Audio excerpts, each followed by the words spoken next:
karibu mu buriro. Mwipfuza ko tubaha iki? Jewe ngomba isahani y'umuceri n'isombe n'inyama. Ugomba inyama z'inka, z'ingurube canke z'inkoko? Ngomba inyama z'inkoko, murakoze. Sawa, namwe mugomba iki? Nanje ngomba gufata ubugari n'ibiharage gusa.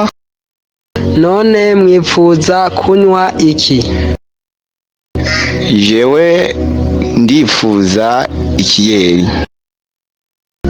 Jewe nta kinyobwa nkeneye.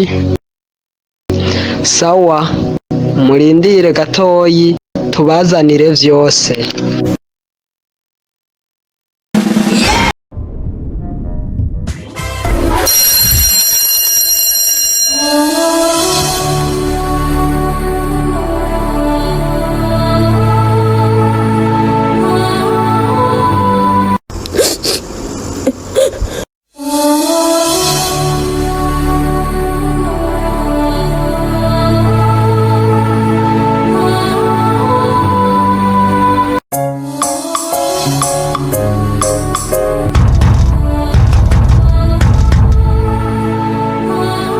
Bite? Ni sawa nawe? Ni sawa.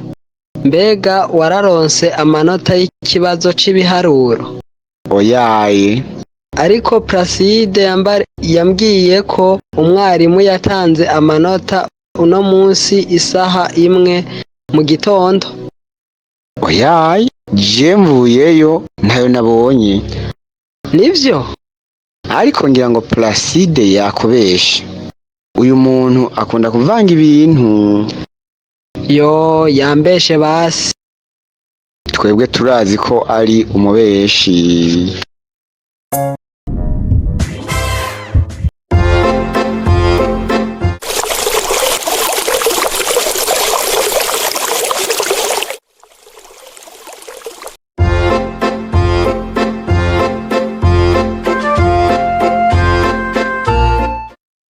Yambu. Yambu.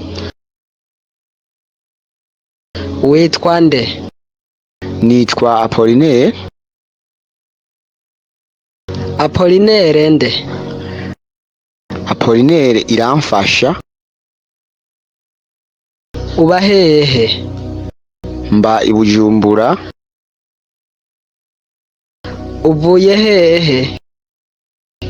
Mvuye kuvoma. Ntuja kw'ishure? Oya, uyu munsi ntitwiga kuko umwarimu aragwaye. Sawa. None uri mu mwaka wa kangahe? Ndi mu mwaka w'10. Sawa, ni vyiza, bandanya mwana.